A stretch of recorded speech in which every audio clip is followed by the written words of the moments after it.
बिहार के बाढ़ के उसी घर में हम मौजूद हैं जिस घर में पिछले 2 दिनों से चूल्हा नहीं जला है। चूल्हा क्यों नहीं जला है? क्योंकि यहां दुलार चंद यादव की हत्या कर दी गई है। वो दुलार चंद यादव जो प्रचार करने के लिए जा रहे थे, उनकी गाड़ियों पर हमला किया जाता है, उनके ऊपर हमला किया जाता है, उनके साथ छिनैती तक की जाती है, उनके जेवरात जो पहने रहते हैं वो भी छुड़ा लिए जाते हैं और उनके ऊपर गाड़ी चढ़ा दी जाती है। यहाँ पर उनका पूरा परिवार है, उनकी पत्नी है, उनकी बहू है और तमाम लोग यहाँ बैठे हुए हैं। इनसे बातचीत करेंगे और समझने की कोशिश करेंगे कि आखिरकार किस तरीके से बिहार के इस घर में मातम पसरा हुआ है। ऐसे कितने घरों में और मातम पसरेगा? क्या प्रशासन जागेगा? इनकी मांग क्या है, उस पर भी हम बातचीत करेंगे।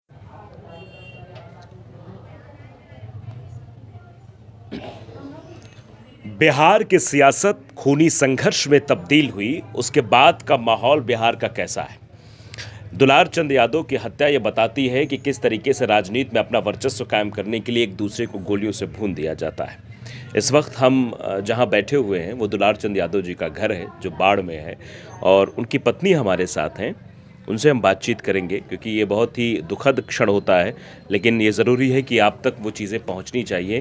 वो मैं बताऊंगा ज़रूर क्या कुछ हो रहा है। आप दुलार चंद यादव जी की पत्नी जी हैं आप? हाँ, पत्नी है। हमरा यह चाहिए कि हमको पति के मार दिया, तो हमको पति के मार दिया तो हमको बाल बच्चा कैसे रहेगा? सुरक्षित चाहिए। अभी तक ला सुरक्षित नहीं मिला है। नहीं मिला है। काहे नहीं मिला है? पति के भी मार दिया। हमको 3 गो पोता है, एगो बेटा है, उसको सुरक्षित नहीं चाहिए क्या? यह बने अनियाती है, इंसाफ है।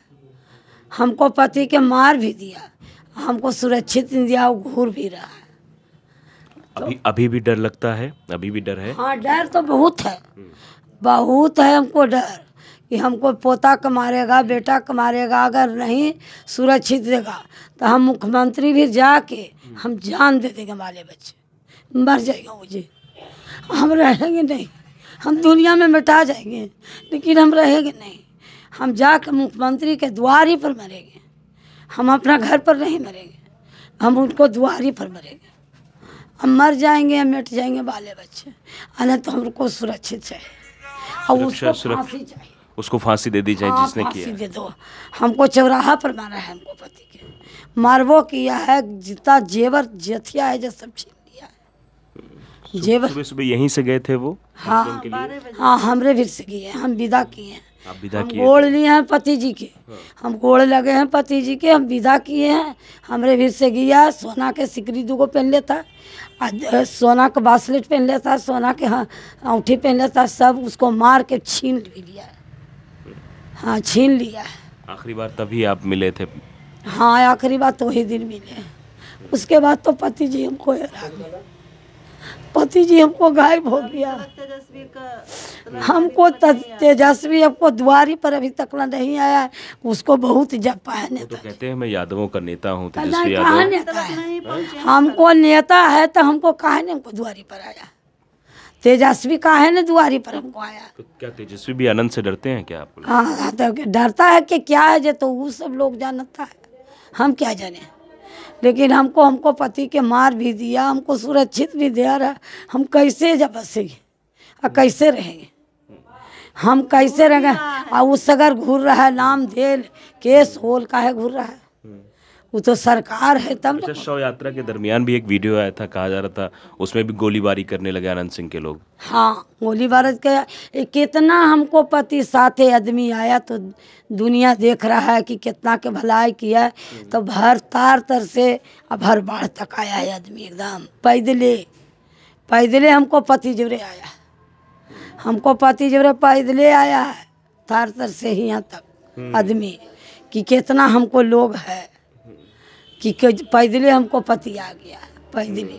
हाँ, कितना लोग। तेजस्वी यादव ने बात नहीं की, ट्वीट तो किया था लेकिन बातचीत नहीं की आपके परिवार से? तेजस्वी यादव कोई से नहीं बात किया है, नहीं आया है, न बात किया है। हमको पति से। तो क्या झूठे नेता हैं जो बोला करते हैं कि मैं यादवों का नेता? झूठे नेता है, झूठ नेता है। हमको द्वारी पर, दरवाजा पर उनको आना चाहिए, नहीं आया। अब आप मांग क्या करते हैं? हम तो मांग करते हैं कि ये सुरक्षित चाहिए हमको। हाँ, हमको पोता के बाल बच्चा के सुरक्षा चाहिए। आप कौन हैं? हमको तो अच्छा, तो आप हाँ, आपने भी आखिरी बार देखा था उनको ये? हाँ, आखिरी बार ये दिए पास होली। डर रहे हैं आप लोग? हाँ, डर रहे हैं। जब हमको ससुर के मार दिया तो नहीं डरेंगे। हमको पति को भी मार देगा, बेटा को भी मार देगा, हम कैसे रहेंगे यहाँ पर?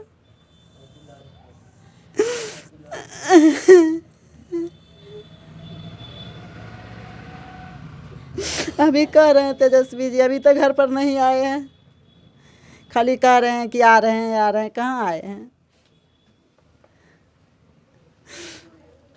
ये पूरा परिवार है जो गमगीन है और सुरक्षा की मांग कर रहा है। भय व्याप्त है परिवार में, क्योंकि महिलाएं जो होती हैं पूरे परिवार को चलाती हैं। और जिस तरीके से अभी उनकी पत्नी ने बताया और फिर उनकी पतोह भी। आप कौन लगते हैं?